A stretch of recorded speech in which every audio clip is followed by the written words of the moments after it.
Good afternoon. I'm going to let Robin kick this off, but one thing that we didn't talk about with the introduction here is for the benefit of the interpreters, if we could speak slowly and clearly, as slowly and clearly as possible, and then uh, before we speak, if we could identify ourselves so that they can um, provide that information to those to their interpreting. So, other than that, All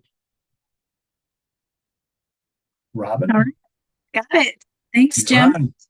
All right, so welcome everybody to our summer edition of the Executive Community of Practice. The last time we met was in March in person, and I felt like we had a very productive session where we came up with some ideas on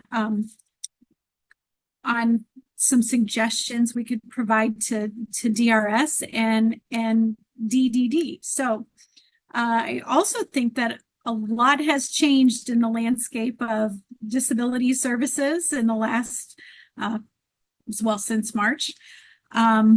So we have started that work of making those recommendations and that pilot suggestions, but we're kind of hanging on to them for a moment to see how some things play out in the federal government that's going to be impacting the agency's funding, basically. So we're going to continue talks and maybe be a little more creative on our recommendations. So that's something that we'll be talking about maybe a little bit later today. But okay, next slide. Oh, why a community of practice? Just a refresher. I like to put this up here so that we all understand our charge. Why are we here? We want to share information. We want to get some education piece out of this. And we want you guys to be here to support each other. You kind of cultivate that environment for you to share what works for you, and because maybe it'll work for somebody else. Encourage each other's work, and then take the ideas that we talk about today and integrate them into your practices so that you can become a better service provider. Next slide. So we've kind of shown this roadmap to change, and I think that we'll kind of continue to circulate. Maybe that should have been a circle, like a lap around the track when you identify challenges and embrace new and innovative models and implement best practices. And then we identify challenges again and then embrace new ways of doing things and implementing some evidence-based practices. So maybe we should change it to a racetrack. Next one. Okay, and I also always like to start us off with a quote.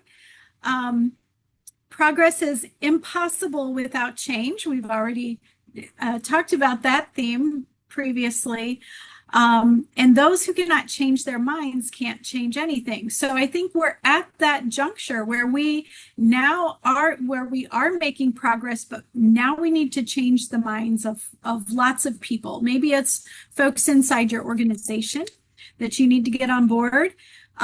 Maybe it's your board members. Maybe, as we all know, we might need to change the minds of some of our state agencies and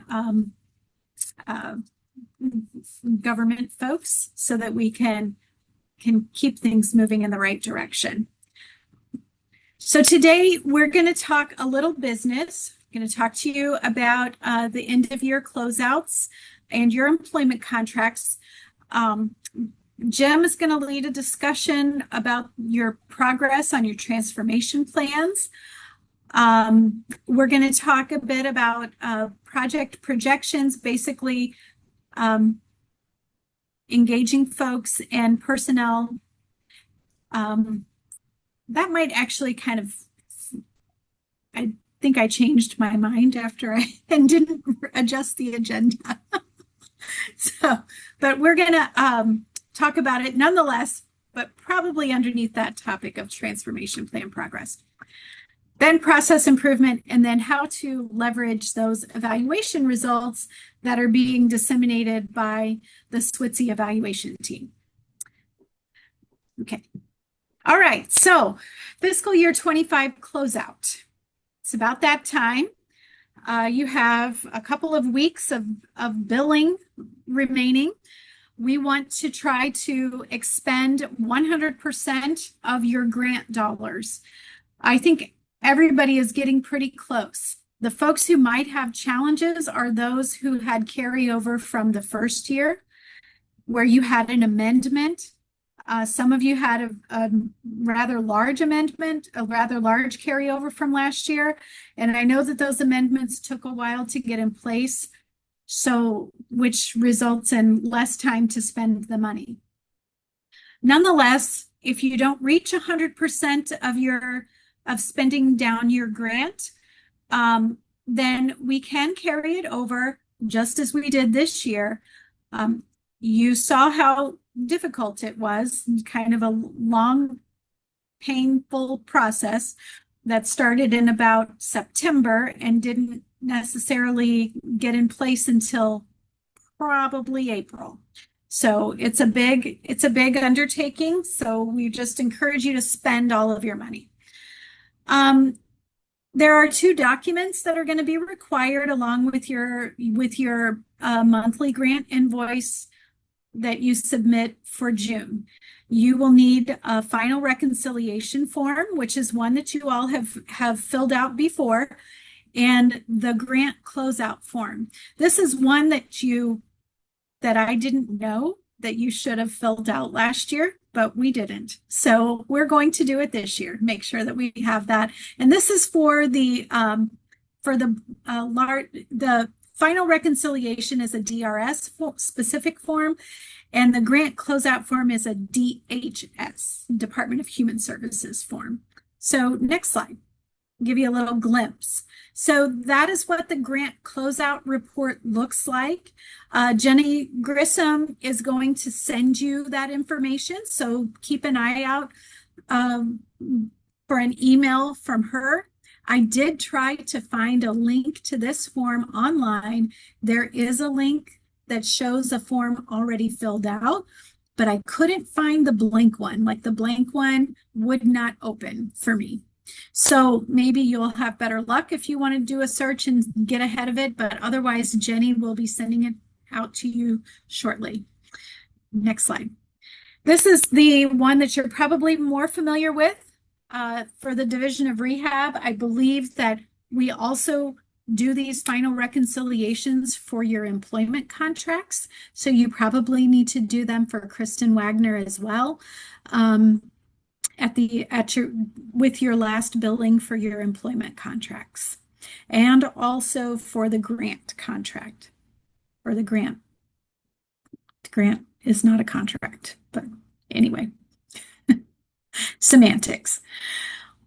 All right, so congratulations to everybody. Your budgets have all been approved.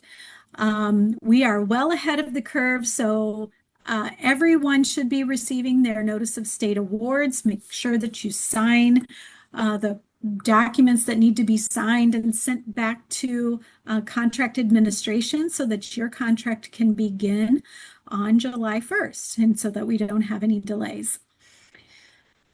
Does anybody have any questions about any of that? Grant closeout, grant budgets, employment contracts? If you do, just come off of mute. I can only see 3 people at the bottom of my screen here with my view. All right, seeing none. Next slide. All right, so just another reminder, your DRS placement contracts, so your supported employment, customized employment, milestone, those contracts can be modified on or before June 30th. So you can alter the number of customers you're serving. We want to make sure you're trying to maximize your utilization of those contract dollars. A modification does not change the total value, but it allows you to kind of shift around internally the dollars that you have allocated so that you can use them to the fullest. So in order to have that modification or talk about what options are available, you need to talk to your contract advisor with DRS. If you're not sure who that is, please reach out and we will make sure that you are connected. Next slide. All right, so I also like to give this summary table for any contract that you're using, whether it be the employment contract, placement contracts, or your grant award. You want to try to hit those quarterly percentages to keep your utilization on track. So obviously between now and June 30th, we want to achieve that 100% utilization. That's the goal.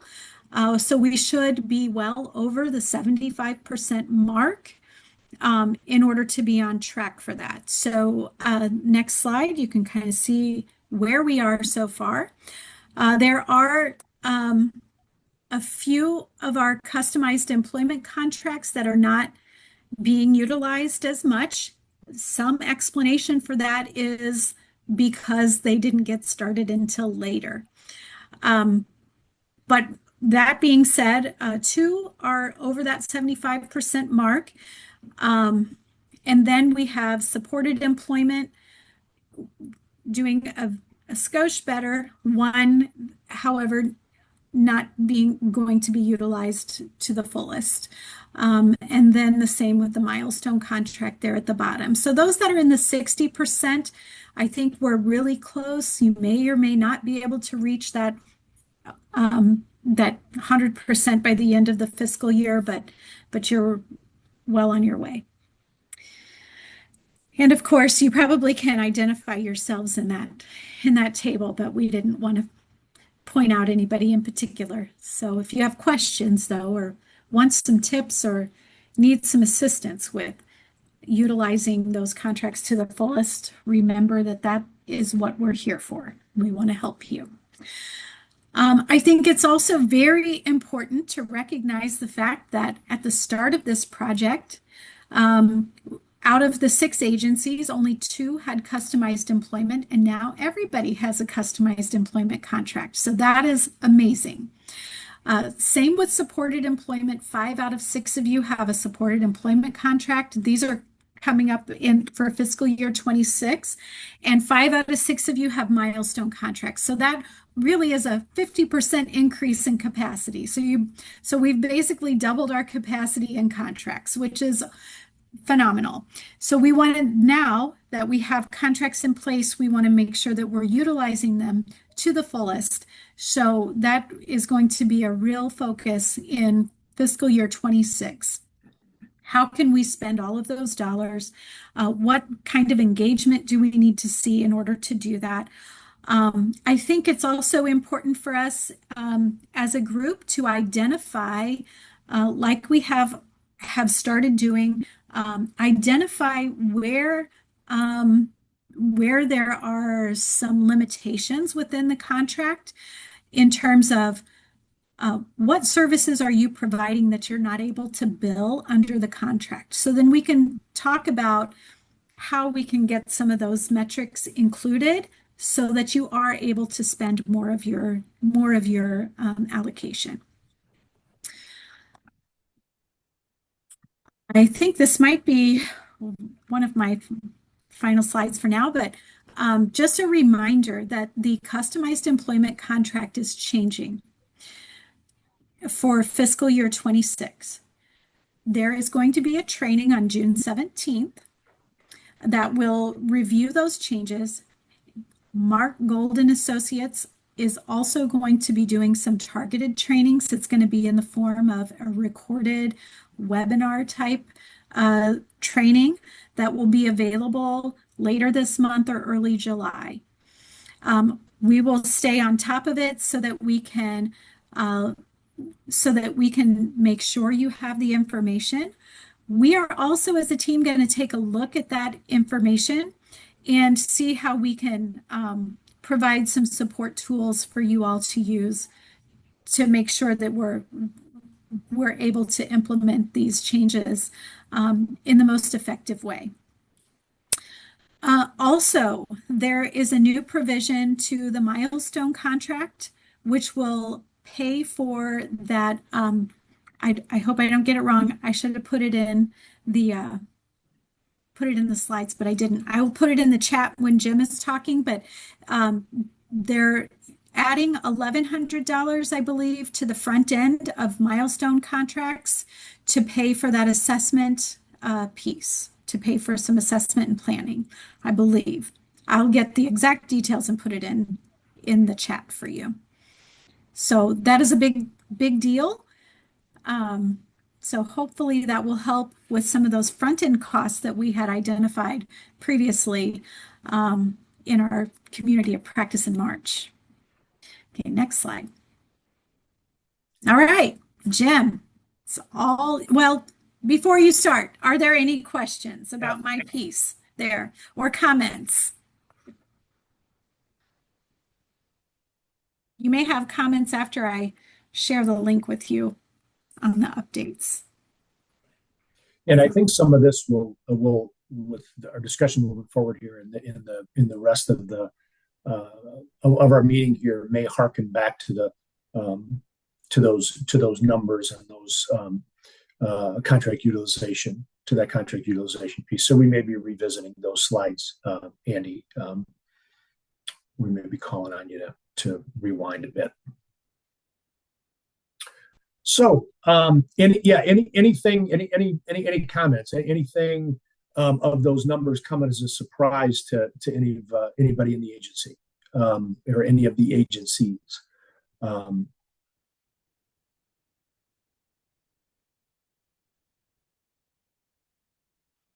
No questions about reporting and closeouts and mechanisms through which you get paid. Okay. All right. The next piece we want to talk about is we want to talk about the agency transformation plans, the transition plans that were kind of formulated back in the late winter, early spring, where we met, Robin and I and the CRSs met with the employment specialists, and then later we met with the executive and management teams on developing some plans based on the deliverables of the project. We put together kind of a template of the 6 or 7 deliverable areas, and kind of identified and worked with the agencies about what that looked like, what some of the areas that you were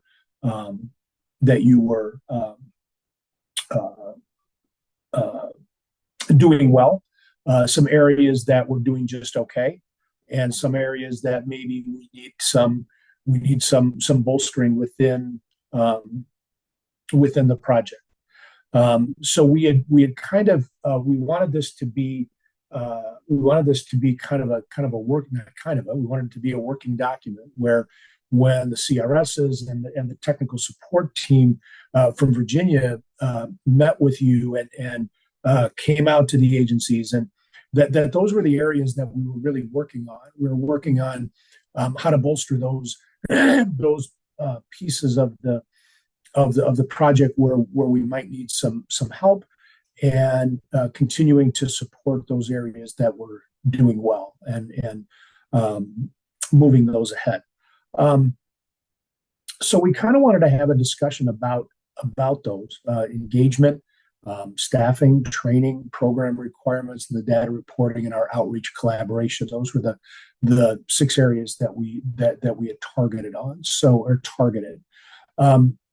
we kind of wanted to talk, and this is where it's the audience participation part of the part of the project and part of the COP, kind of have some conversations about where this is at and where this is going. Maybe next slide, Andy.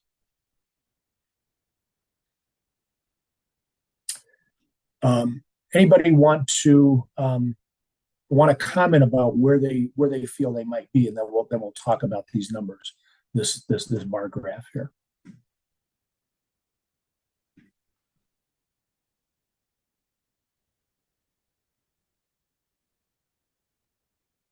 Jim, can you explain it a little bit more? Like it's Sure. I'm sorry. Who was that was speaking? I didn't. Sorry, this is Amanda from Kreider. Oh, man, I'm sorry. Okay. So back in I think February, March ish. Robin, am I right on the time frame there? We had come up with, and we had talked about this, kind of launched this at the annual meeting in October, that in the last 3 years of the project, we felt like it was important that we start to manage the project specifically to the deliverables. And we felt like over the first 2 years, 2.5-ish years, we've provided, not us specifically, but the project has provided the agencies with lots of technical support opportunities. We've made some visits to VCU and worked with the Virginia consultants on some of the intricacies of customized employment, supported employment, employer relationships, and then some of those strategies like situational assessments and task analysis and all of those things that were discussed and covered in the ACRE certification training. So we felt like, and not that this was going to be the end of the technical support activities at all, quite the contrary. But what we felt is that we had saturated the agencies and the employment specialists and everybody involved in the project, frontline supervisors, with this information and training and technical support. So now it became time that it was going to be implementation time. It was really going to be go time with this, and we were going to turn the agencies loose with all of this knowledge that they have acquired when it comes to working with our SWTC customers, and then really taking those areas of the deliverables of the contract, like we had talked about, outreach and the program requirements, those 6 dot points. Andy, maybe you could, if you would rewind one, please. There you go.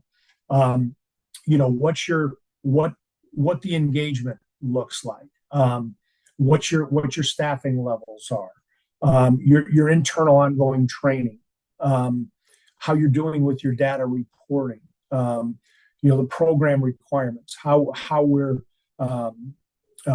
implementing sort of the evidence-based practices of customized employment, all of those things, and we had conversations with each of the ESs and their supervisors about how we can best manage to the deliverables and really implement what we've learned to this point. And then when the consultants come out and when the CRSs are working with the agencies on case scenarios, et cetera, what are those areas that each agency really needs some help on? What will this targeted technical support look like? How we can be more intentional on the help that we're delivering to the agencies and some of the support that we're delivering. So these plans were delivered, and you guys have them, and it really needs to be the intention is that this is a kind of a working and living document, and is addressed and discussed at most of our contacts with the ESs and the CRSs and the Virginia consultants. Does that help? Is that?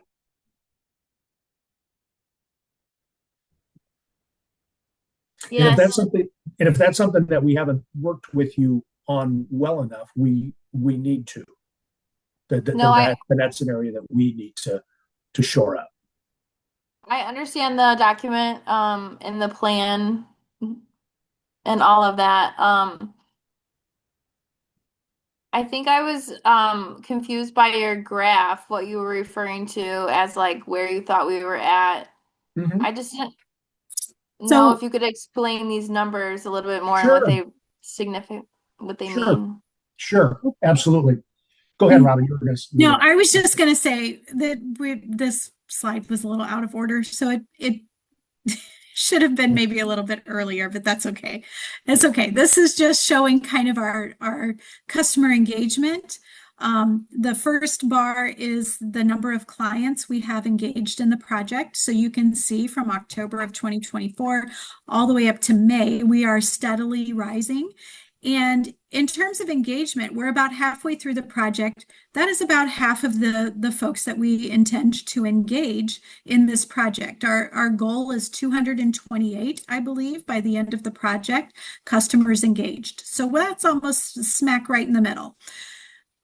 Where we're having a deficit is with the number of folks employed. And I know that we've talked about this before that, hey, an 89% employment rate seems rather high. Well, okay, yes, but that's what was written in the grant. So we're going to put forth our good faith effort to try to achieve that. So if we were to be on target with our current folks employed, that number would need to be closer to 100 rather than 44. So we're about a quarter of the way there instead of half the way there.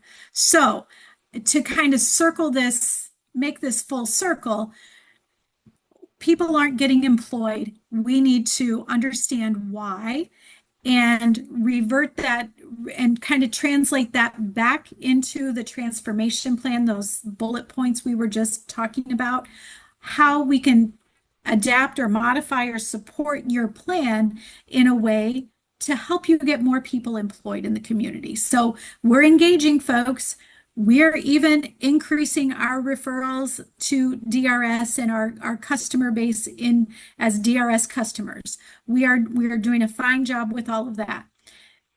Our employment numbers are increasing, but we need them to be a little bit higher if we're going to meet a lot higher if we're going to meet our overall project goals for employment. So that's how that number, the number 44 at the very end, the little brown bar, how that translates to our transformation plan, how we need to kind of make sure that our transformation plan is supporting getting those folks employed and increasing that number. Right. So yeah. So for example, like one of the one of the deliverables listed on the plan is engagement, right? So as a project, using this as an example, as a project, we are doing a good job of engaging, right? We're halfway there. So we're right on target. So engaging folks is not an area of deficit right now, nor is, and this has been consistently across the board, nor is our relationship with DRS and getting customers certified and put into plan status so that agencies can bill for them, right? So that's at 102. So we know that those 13 customers that are not DRS customers are likely people who are in some process of referral or being certified or what have you. So that's not an issue. Where in this case we've got a fair gap between that and individuals who have gained employment. So this is an area of concern right now, because the whole purpose of the project and what we're the hypothesis that we're trying to prove is that individuals who have significant intellectual disabilities and have worked primarily in a sheltered workshop for sub minimum wage, that these individuals can thrive and and gain employment competitively in the community. So if this is really true, we need to ramp that number up. That number needs to be somewhere closer to that 115. So by using that's it's a simplistic analogy here, but by using that, so now we're going to go back to our deliverables and say, okay, there are some expectations that we say if we do these things, we should be successful in placing customers in employment. So is it engagement? No, probably not. Overall, are we one area to look at is are we selecting and engaging the correct population? What is the makeup of the customer that we're enrolling in our project? Are we doing enough outreach? Are we doing enough employer engagement? So these are all things that, and I mean, I'm just throwing things out there. I'm not saying that this is the case in any particular agency, but it might be. And these are the areas that we need to be looking at through these transition plans to say, all right, what areas, Mr. Agency or Mrs. Agency, are you not doing to the capacity that you should be, which is affecting your ability to place people into employment? And then those are the areas that we need to target when it comes to the technical support efforts from the resources within the project. So, that being said, with this graph, and we've got they're very attractive fall colors here. That should be like in October, but so what we want and what we need to convey and what we've conveyed to your agencies, we just conveyed them into a couple that we visited, and we're going to be visiting some more here real shortly, and in our communities of practice and such, is that this is really go time. I mean, this is go time. We're 2.5 years. We got 2.5 years left. We got time to do this. And I know it seems counterintuitive when we say this is a population of customer that needs some intensive work, some intensive support. They're more difficult to place. We get that. But then on the flip side, we say we need more of this. And we do. So we're asking both. And that's our challenge. I happen to be a competitive person. And I don't like to lose. Not that if we don't mean those, that you know what I'm saying. Not lose is the wrong word, but I more like to win. So yeah, I mean, if there's a challenge put in front of us, that there's a number placed there, then that's the expectation that we should be shooting for. We need to be doing what we can to get to as close to that number as possible. I know that we can do that. Comments?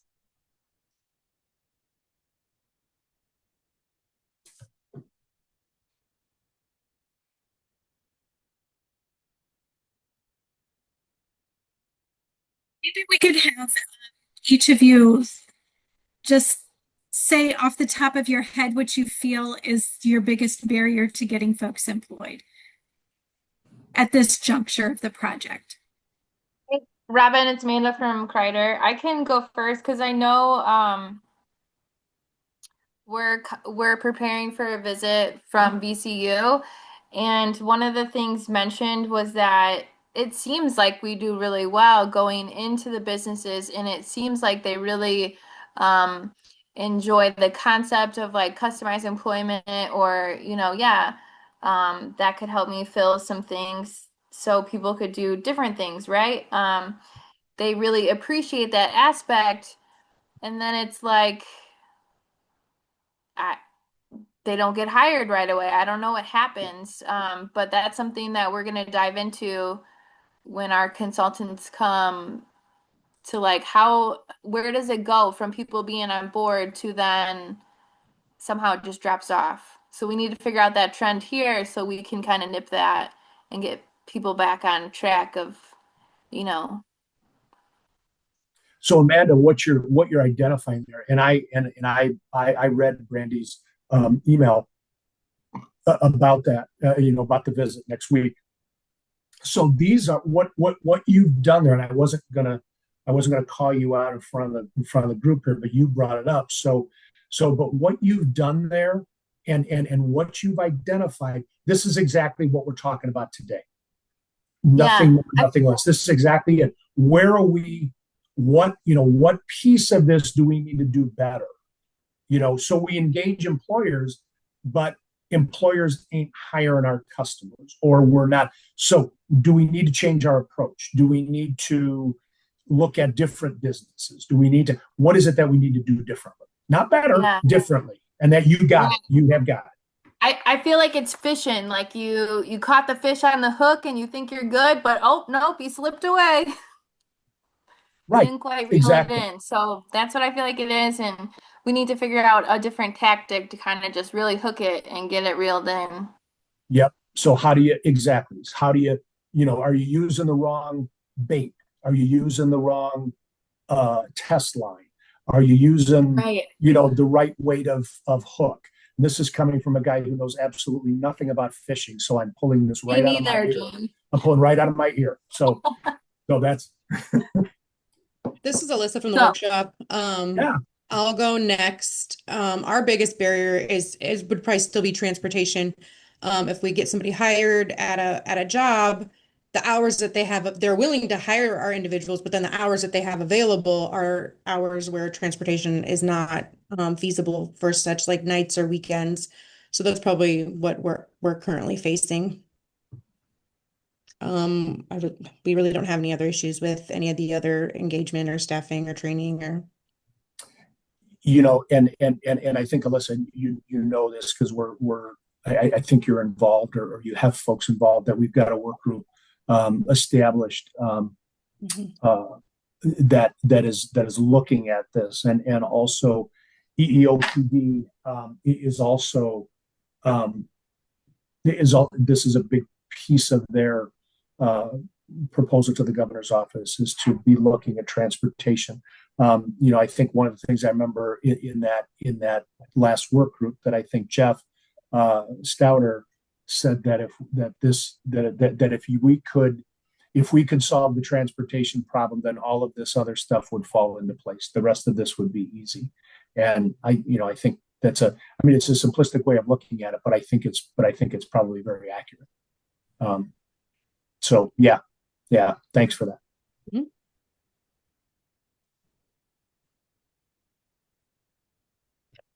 This is Mary Pat from CTF Illinois.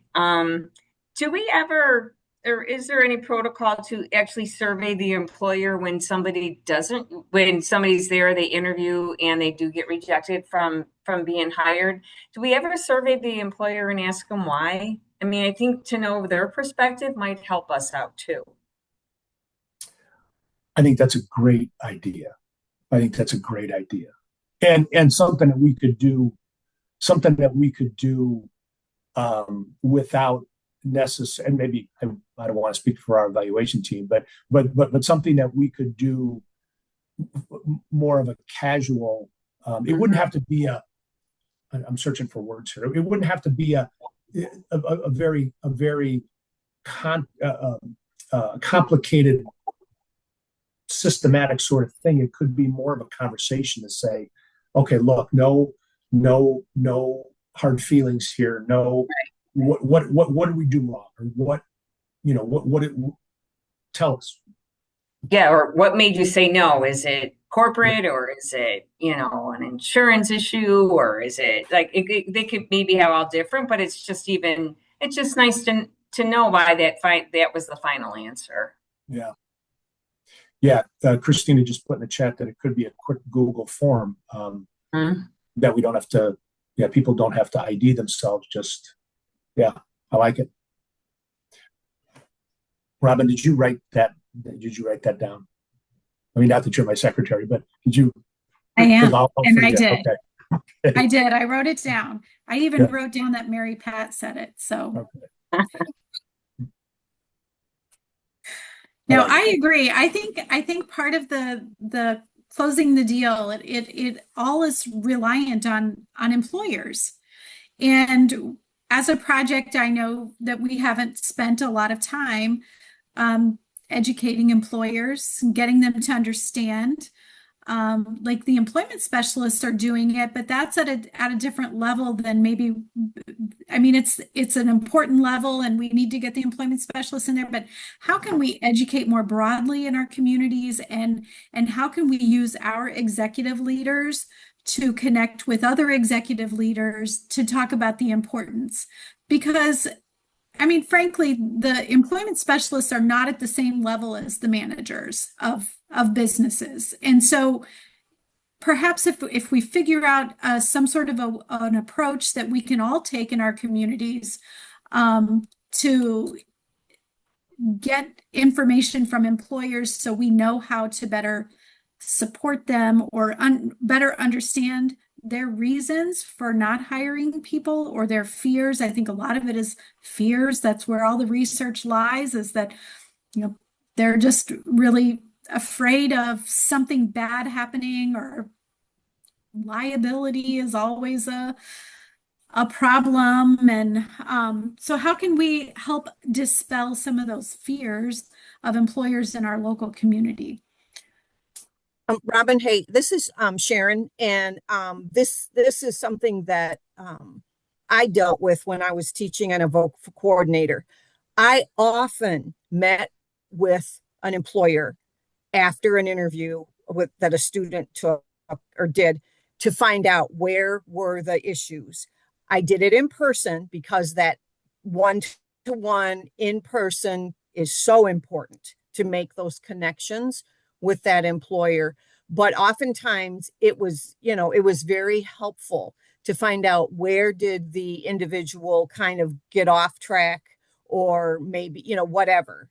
But that was something that I did pretty often with, and it was like somebody said, no, it wasn't a confrontational thing. Like, why didn't you hire? It was more, this is a learning opportunity for my individual that I'm supporting in order for them to be a better interviewer. But I really feel that in person far outbeats anything else, phone call, text, anything, because that makes that connection and it continues that connection with the employer. So that's just my 2 cents.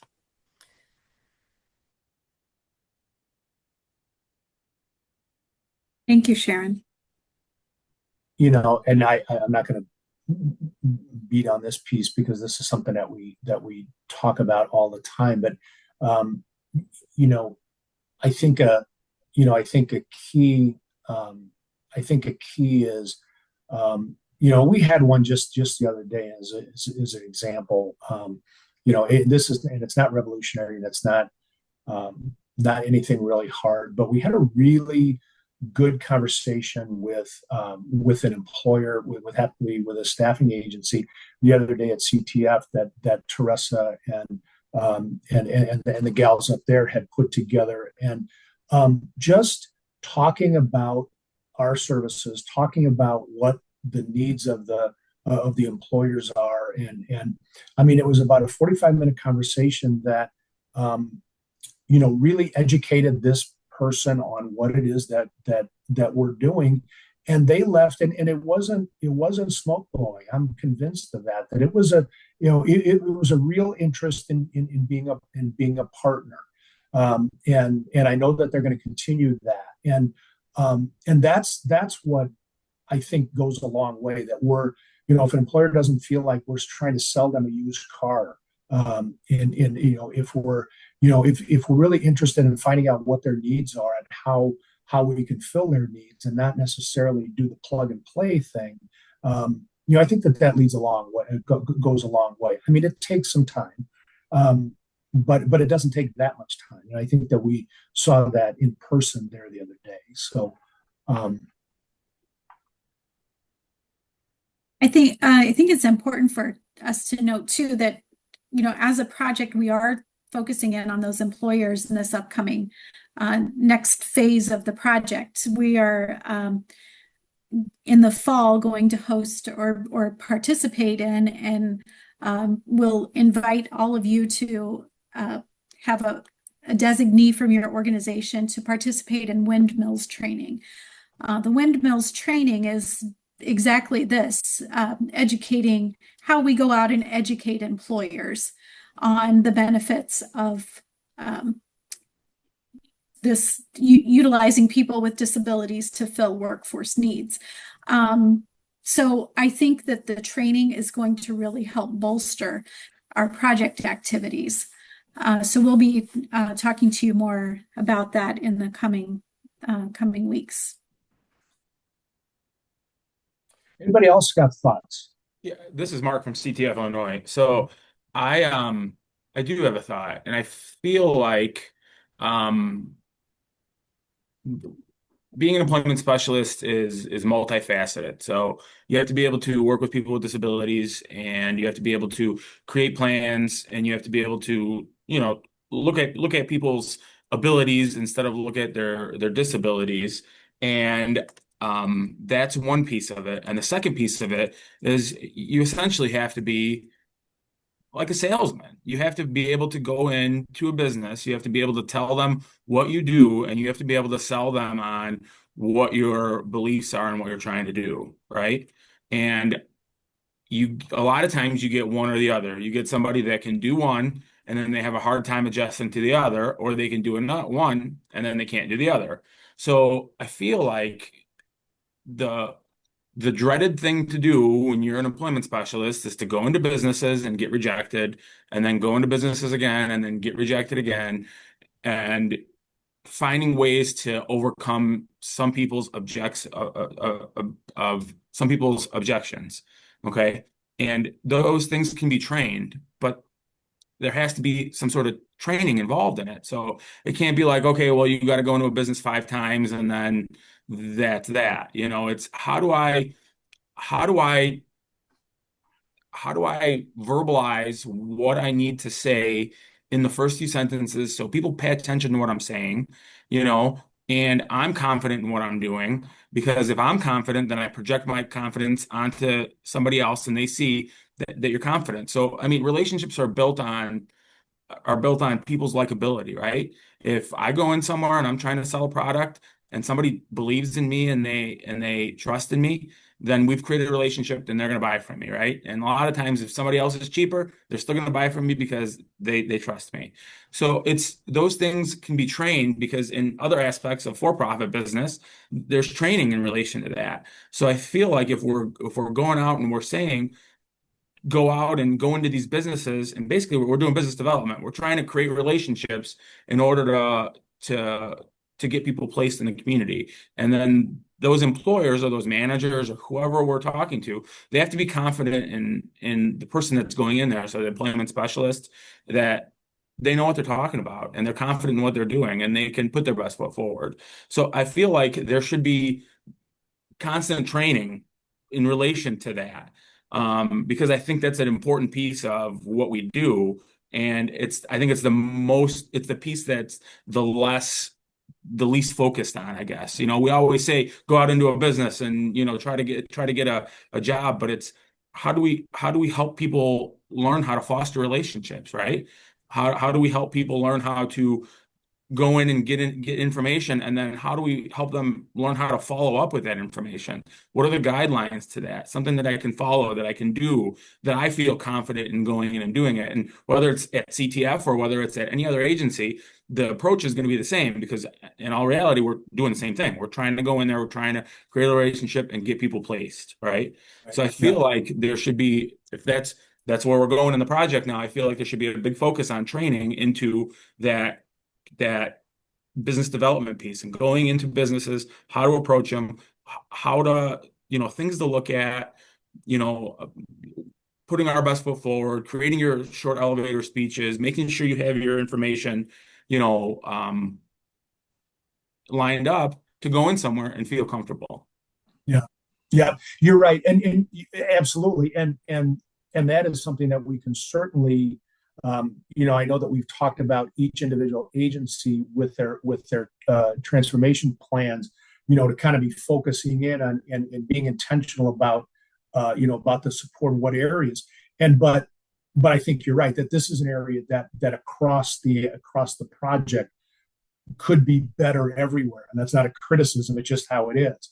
But the one thing that I think about with this, and it made me think about when I was at your shop last week, Mark, is when we're going in places, and we can say we're salesmen or not, whatever you want to call us, we're going in with a product, and so if I'm going in to an employer and I've got, I don't know, I've got a widget, right? I sell widgets. I'm going in and well, not everybody needs widgets. So if I continue to go into this employer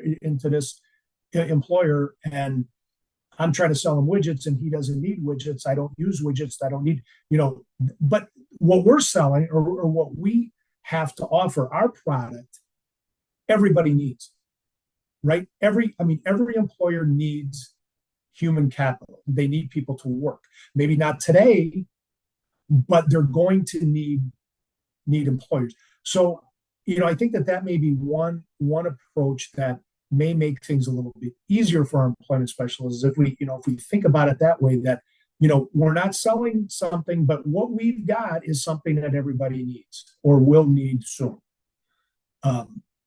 And approaching it from that perspective rather than going in and saying, I got this car. You need this car. Well, no, I don't. I got a car. I don't know if that makes sense. That maybe that didn't make any sense. It made sense to me, but I feel like we're selling a solution. We're selling a solution to your labor needs. That we have somebody that can fit the role and they can complete the job or the task. So I feel like we're selling a solution.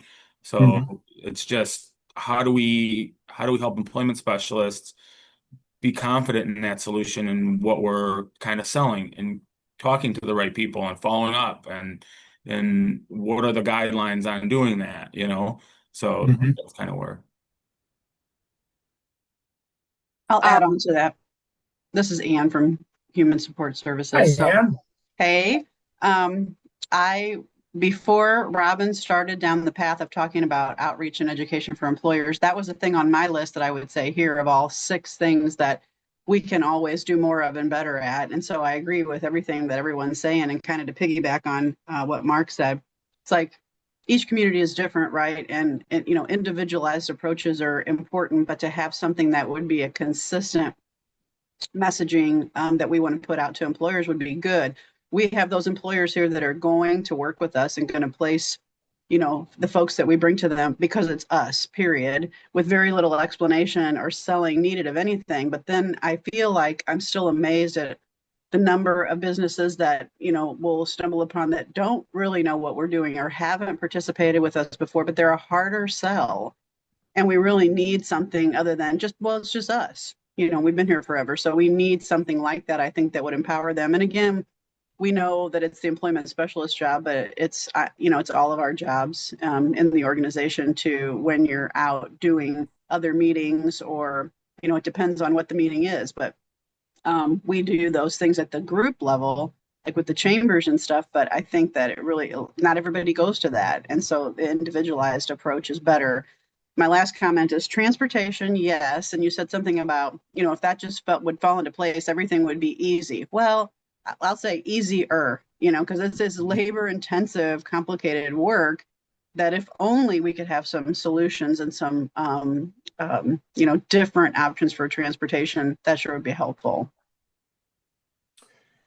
And what you said made me, and I never really thought about it specifically, but you're right that, when we want to lay, and I mean this negatively, but where our point of focus is all the time is on our 12 ESs or 12-ish ESs and their frontline supervisors, that we're putting all of that, all of the support, all of that, is going toward them, and we're laying all of this at their feet.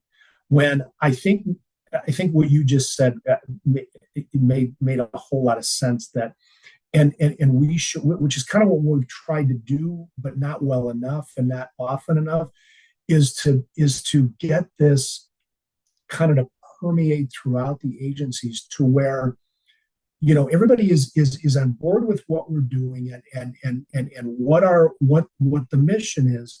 And so everybody goes, everybody goes into stores, everybody goes into places of business for whatever, to look around, to go for something specifically, for what have you. And maybe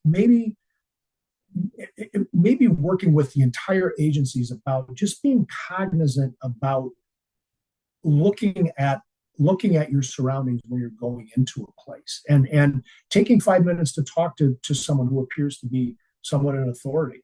I'm not going to bore you with this, but my wife and I were in a Kohl's last week, and looking for something specifically for our grandson. And in this section, the place is a total disaster. There is junk everywhere. Things are off hangers. They're all over the place. You can't find anything. And so at what you just said, I'm thinking, okay, what I could have done is, that would be something, along with many other things in that store, that one of our customers could do, that we could go work with Kohl's or someone like that to say, look, this is something, when we think about what our employees or our consultants talk about, is what is undone in a business. Okay, well, that's something specifically that's undone because your place looks like a dump, right? So we need to you want to fix that. So we have somebody who can do that. This is just a hypothetical, but those are the type of things where I think if we could, get everybody on board with that, so it doesn't lay on these two young ladies or young men to say, okay, we're laying this all on you, all of this employer outreach, and that this is on you.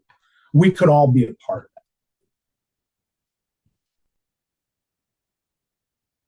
that. Hi, this is Courtney from AID. I just wanted to add on to the what was stated about the employer engagement. One thing that we're looking at a few things, but one of the things that we were looking at is even our brochures.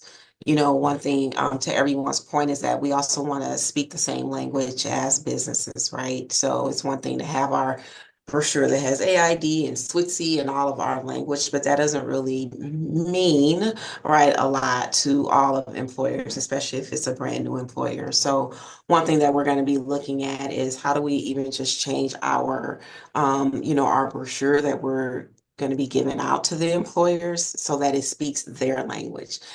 Just as, you were saying, Jen, this is, we're a workforce solution type of thing. So we want to appease their need, right? So that they would want to talk to us, or at least, hey, that person was in a couple of weeks ago from AID about, workforce. So that's something that we talked about. And then last week we did a mini retreat, and Kyle and Christina were great, where we met with our employment specialists offsite and the manager, and we just, went through kind of some key points, that would help them to continue to develop their skills. But one of the things that we really focused on was not only employer engagement in that relationship piece, but really recognizing who is in that individual circle of influence that we also need to make sure that we're continually developing those relationships with. And for us, that meant the day program staff, right? If they're going on outings, we underscored that.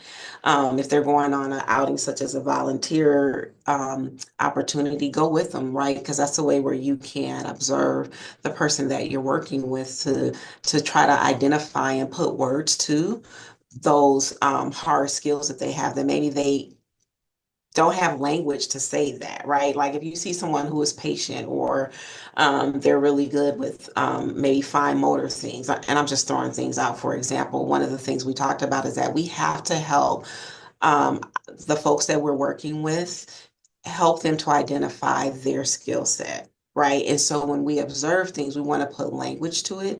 So even when they advocate for themselves, I'm really organized. Where before we knew they were organized, but maybe they didn't have the language to say that they're organized type of thing. So we really spent a lot of time on the relationship, not only externally to businesses, but also internally, and what does that look like?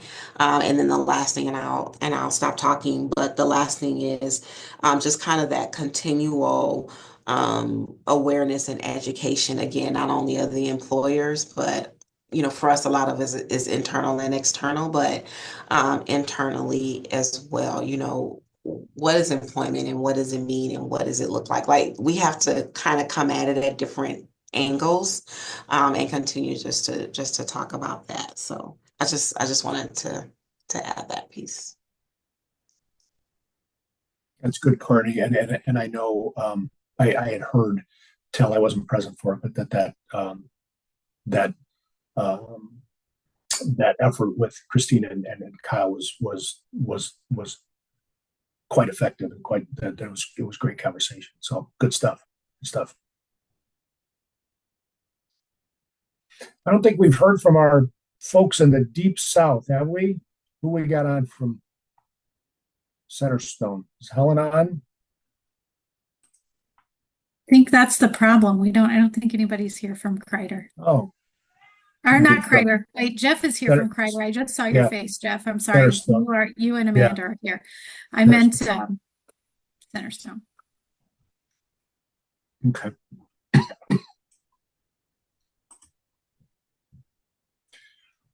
Well, I think that this is all good, and I think we've got some. I think we've got some meat on this bone to go with as we, as we're working with the employment specialists, and we'll be starting next week with this. So, good stuff. Yeah, thank you everyone for participating and chiming in. I do.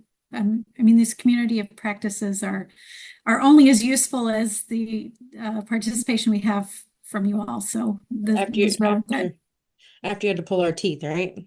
Yeah, that's okay. It takes one person to get started, and you have to be like put on the spot. I know how it goes. Yeah. Put one person on the spot, and then everybody will follow suit. You know what I wanted to mention, just so we're clear on the rules of the game and the target here, is that these numbers, like these, in the numbers in brown, those aren't necessarily DRS closures and customers who have gone through a particular cycle or a life of supported employment, through all the phases of supported employment and all that.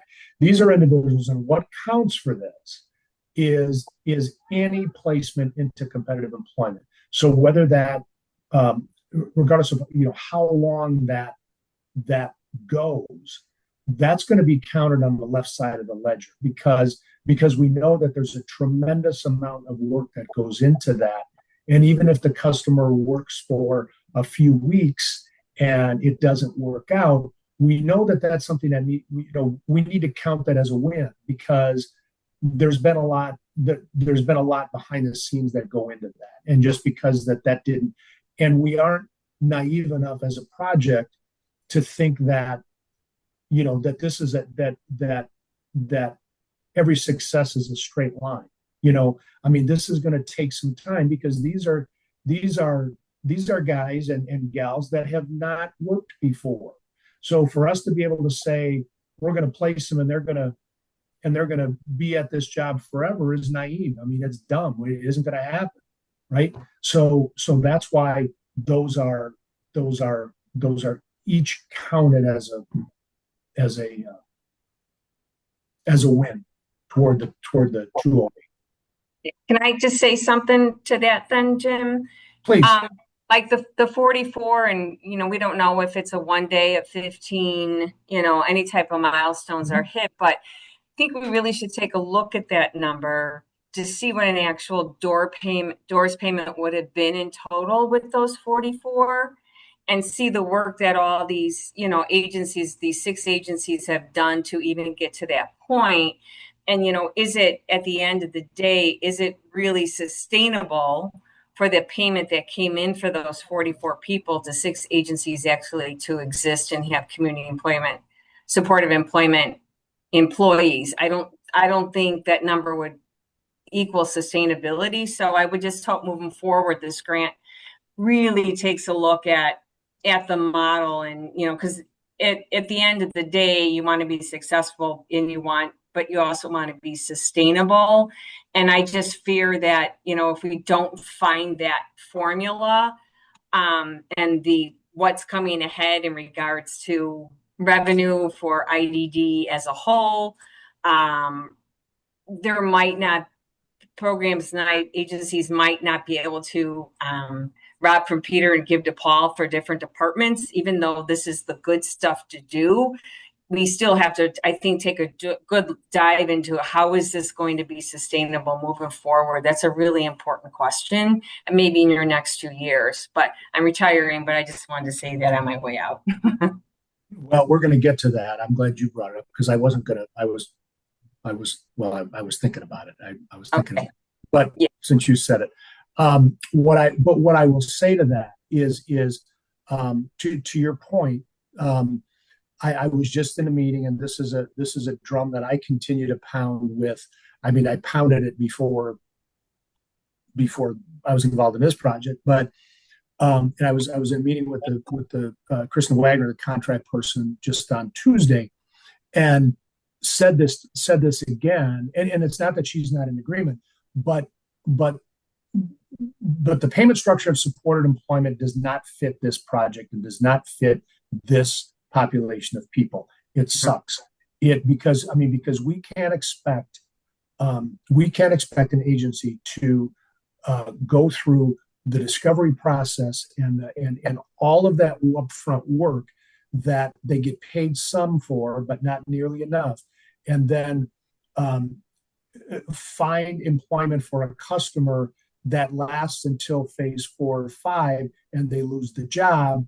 And then we want to re-engage the customer, and then the agency can't get paid again for that piece for the most part, and it's totally unfair, and it doesn't fit, and it's antiquated. It's 1970s thinking. So and that was the conversation. So that needs to change, and that conversation needs to continue to be had because we can't then expect an agency to continue to work with that customer for all of this period of time until phase 5, when they can start getting paid. Plus, what it does is it cheapens the creativity of the DRS counselor. It takes away any of their independent thinking skills. We're just slotting someone into phases, and it just doesn't make any sense. They ought to be able to have the autonomy, because the theory behind that is that they have already learned those skills up until that point, which is BS. They haven't. This population type, it doesn't. Well, I'm preaching to the choir. I'll shut up. But you all know what I'm saying. Is there something that you need from work. us?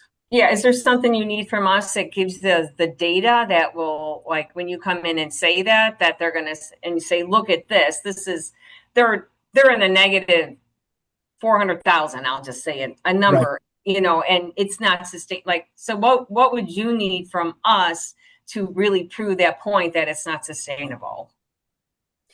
I think.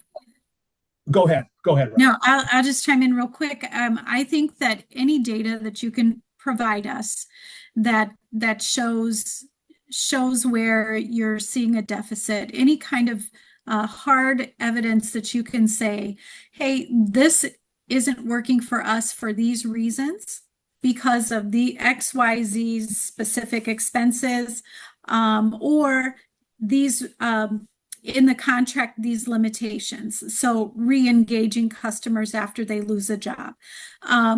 Just if whatever you can provide us that gives insight into your own struggles, that makes it not sustainable for you in this in the format that it's written, I think is good. And if you all were to send us that information, then we can kind of compile it together to show, analyze it, and compile together a report or suggestions for DRS. Can I add one more thing, Jim? Sorry, I know you're getting ready. No, please. You don't have to ask my permission. Talk. I think the other thing that is very helpful, just from my own experience of trying to get change made within DRS or within the system, there are a lot of things broken. There really are a lot of things broken. So if we could propose a few ideas that might make it work better, and how can we use the amount of money that they're giving us based on the rate setting study. They have that rate setting study there, and that is in the rules. That is in the administrative code. They have to use rates, do the rate setting studies to set rates. So that's not anything that really they can get around once that's rate setting study has occurred. What we could say perhaps is, given the total amount that maybe were allocated for this group of, for this type of customer in this customized employment, maybe we could restructure things this way, restructure the dollars or reorganize the dollars in a certain way to kind of help pay for things a little more efficiently. I don't know, but if you have some suggestions on improvements that would make things more efficient for you on the administrative end, then I think that would also be useful information for us to bring forward. Absolutely. So what I would like to say to sort of piggyback on Mary Pat, to Andy, if you would be kind enough, I told you I was going to put you to work and rewind here a little bit. If you could go back to that screen that has the contract utilization that was highlighted. There was some numbers highlighted on there. And there you go. Okay. So what I will say, Mary Pat, is that what we're saying here is I believe to be true, that the system stinks and needs to be changed. But what the retort will be is these numbers right here. And we have to show them somehow how figures lie and liars figure.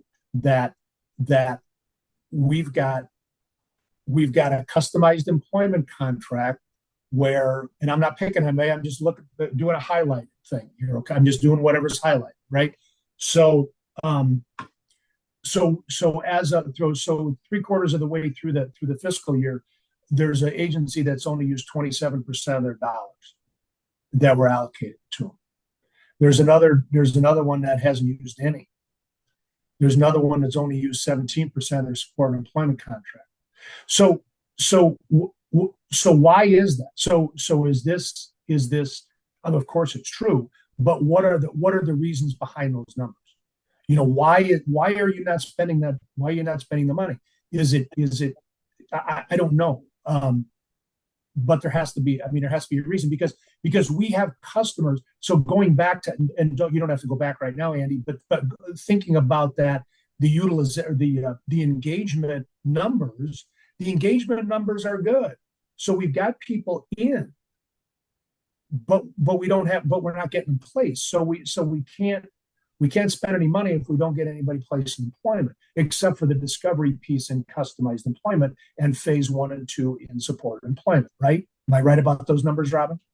That those are the areas where we can recoup some money as an agency without somebody having a job. But so why are the numbers so low? And I'll shut up. But so when you're thinking about what data, we need to know what is causing this data to reflect that. I just want to add Yeah, to the conversation. So please. with customized employment, so I think doors could look at some of the data that they might have. So if you look at a 24 end of year report, the average for SEP from beginning to end was like 600 and something days was the average time for between placement and completion of phases. So that equates to almost 2 years. And a lot of times, unless you place somebody like the first day you get the contract, customized employment that transfers cross contracts, cross, contract years. So like 2025 to 26 or whatever the case might be. So, I mean, that one case in particular, I mean, it's 600 plus days. So how many days is that in trying to seek somebody and help them find a job compared to starting at, when the phases kick in, to when they have a job and then the contract works itself out, So it's just it's a more difficult case. They're more difficult cases and placing people in with the needs that they have is it's challenging. So that's why it's not a milestones case where you could be like, hey, open up an Indeed account. Here's a bunch of links. Let's apply for these jobs, and you're off to the races. And here's my contact because I got somebody. Go talk to Jim. He'll help you get an application, and you're off to the races. 15, 45, 90. There's a lot more hand holding, and I think even the data that they do have, it shows that there's a lot more hand holding. I mean, 600 days is almost 2 years. So Even in the administrative code, Mark, we can support those under the age of 24 up to 4 years. mhm. We can support them up to 4 years. So I think what I hear you saying is that, okay, while the customized employment contract is great in terms of, understanding that there's different phases, maybe it needs to, we need to look at it more as a 2-year chunk of time rather than and figure out what would be appropriate rates for serving somebody for 2 years, since we see that that's about how long it takes based on data. We could probably pull RSA 911 data from all of the vocational rehabilitation agencies nationwide and say, okay, so we're seeing, the national trend is it takes 2 years on average for a person to get a successful closure from supported or customized employment. I think there's plenty of data out there to support that. So then how do we go back to DRS and say, hey, how can we leverage this information and say, okay, how can we make those contracts more conducive and sustainable in 2-year chunks of time? Because those phases are still 8 weeks apart, and you do the 9 phases at 8 weeks, that's still less than 2 years. Mm-hmm. Right. So how are we filling the gap? So their rebuttal may also be, okay, you get to the end of the phases, and then and you're not at 2 years yet, then you can do continued support option. Fantastic, but you're also assuming that we're able to get a job within the first phase 4 or phase 5 requires employment. You're also assuming that we get that early on. So is what I'm saying kind of lining up with what you're thinking?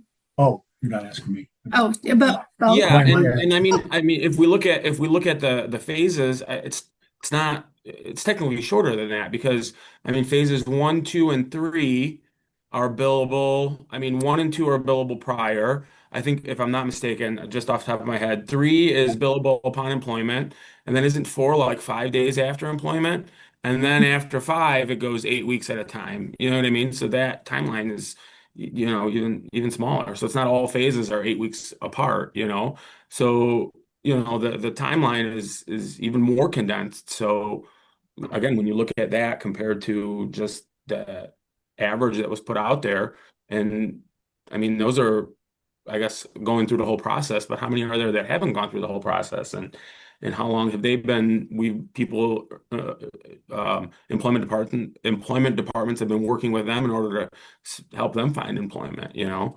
So, but yeah, just looking at it, I think just looking at it differently as a whole, because with everything coming down the pipeline, there's going to be more challenging cases that are coming through employment, and the current model is not designed in order to be able to service them effectively. I just wanted to just chime in just a little bit. So, in looking at this chart, I know that we are the 0% utilization of a customized employment contract. And so this is a conversation that we were just having this week via email, and I think a week or so ago as well. I think Kyle and Christina can jump on or chime in if they like. But one of the things that, we learned is just the eligibility, right, of the customized employment as far as applying and being eligible for customized employment as well. So there's criteria, DRS criteria, and I'm not pointing the finger. The customized employment contract is one that is new for us. So we're just trying to, understand it, if you will. And so, but in this conversation that we were having, there's those criteria in which clients, need to satisfy in order to be quote unquote eligible for the customized employment contract. So I just bring that up to say that, and just kind of looking at the numbers on its face, right? I wonder how long across the board on this chart, that agencies have had the particular contract that's a lower utilization for them. Like in our case, customized is newer for us. And then just when you have all the contracts, just trying to figure out what are they eligible for? You know what I mean? I hope I'm making sense, but that is a conversation as well that we were having. So I got an email this week from our project officer saying, hey, we want to know where you guys are because you've used 0% of your customized employment contract. And so I said, yeah, it's a little newer for us, but we're still trying to work it through. But at the same time, we had another contract, another conversation earlier. So because I got that email from our project officer, then that makes me feel like, oh boy, I hope we're not at risk for losing our customized employment contract before we can even use it really well. And not that she said that, that's just where my mind went. But those are things that we, have to think about and we're trying to work through as well. So I hope that was making sense. Can I ask you what were some of the reasons they said folks were not eligible? What did they say were the eligibility requirements for customized employment? I'm very curious.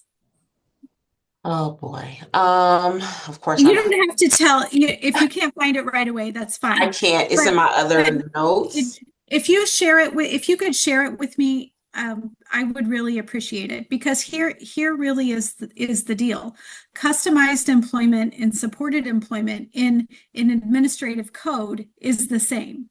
There is no specific eligibility requirements listed in DRS administrative code for customized employment. It's not a thing. It's not in our rulemaking. It's just supported employment. It's just supported employment. In the federal rulemaking as well, they have the requirements for supported employment. So I'm just curious to understand why someone would not be considered eligible for customized employment. Because maybe it might be an education piece on the DRS side that may need to occur. Because I would think anybody that's transitioning from sheltered work to employment would likely be a candidate for customized employment. Right. And I would say, I would encourage you, and this is anybody, and this is not throwing rocks at my DRS brethren, but, I would suggest that, and maybe we're off on an off ramp here, but if you hear things like that don't seem right to you, that don't, that's something that I mean, you guys have a really good relationship with your DRS offices, and you guys meet monthly. Kyle puts together the meeting with bring this up as a topic, or bring it to us, bring it through Kyle to come to us, because sometimes things are out there that are folklore long enough that it becomes cemented in somebody's head as fact, when in fact it's not. So, don't, if something stinks, don't be afraid to tell somebody it stinks.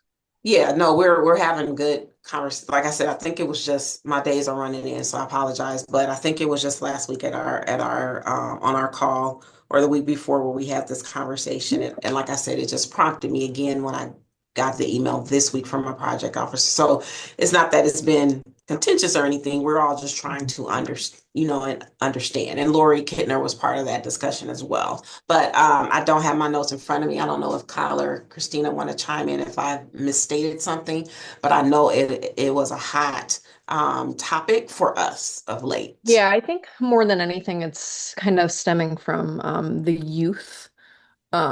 Because there's been kind of this assumption that if a student was involved in STEP somehow, some way, they should not be given supported employment.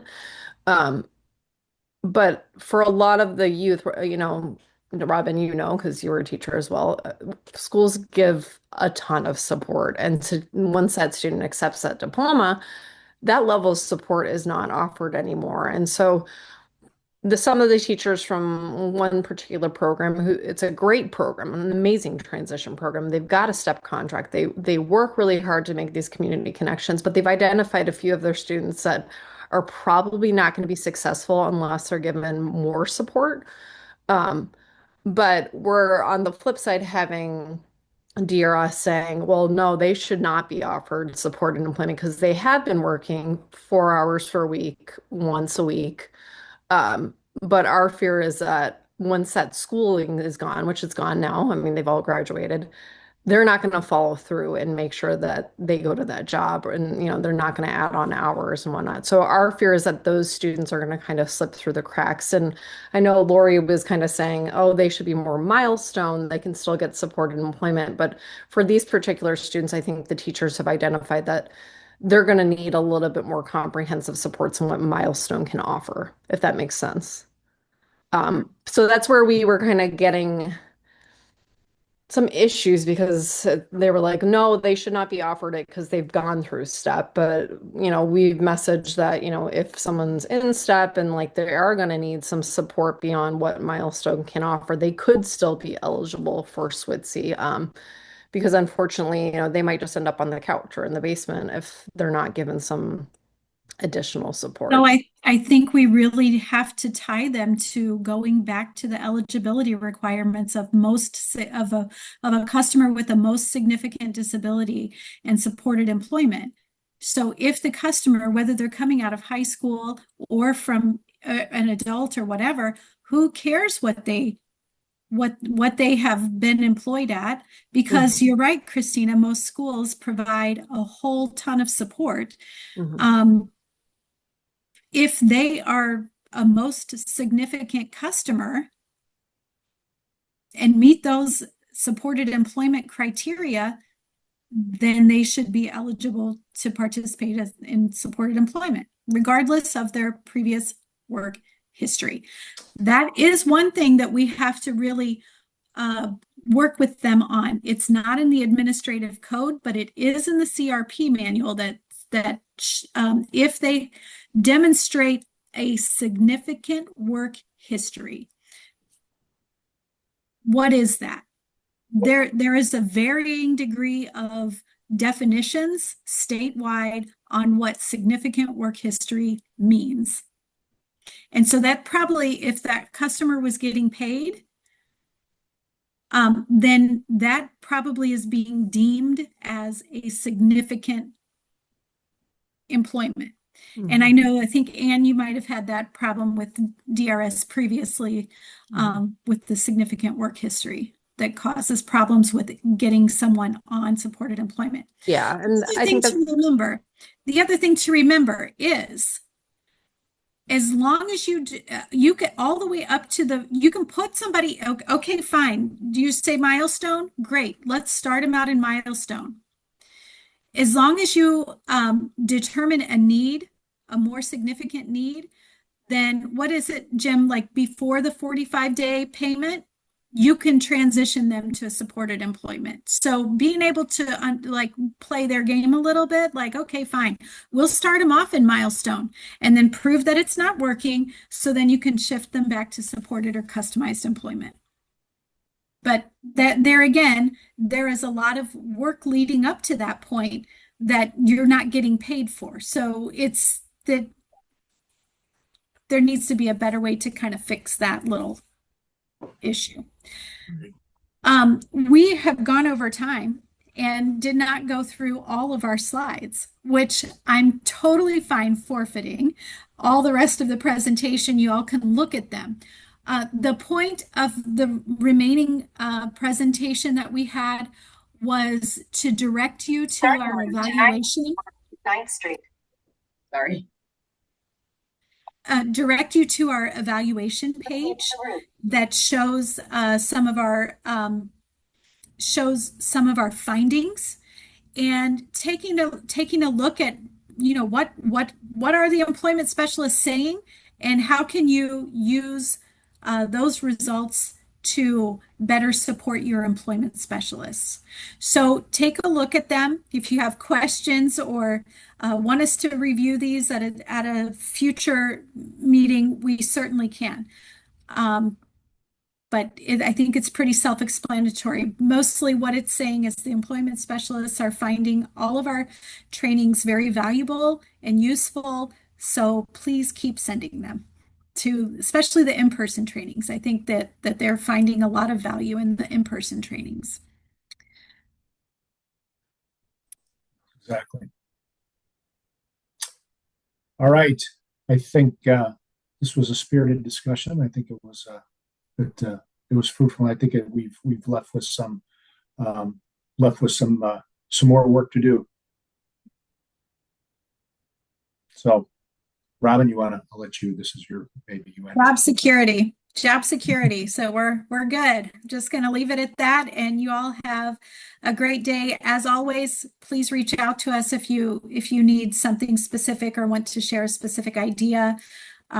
We want to hear it. Appreciate y'all.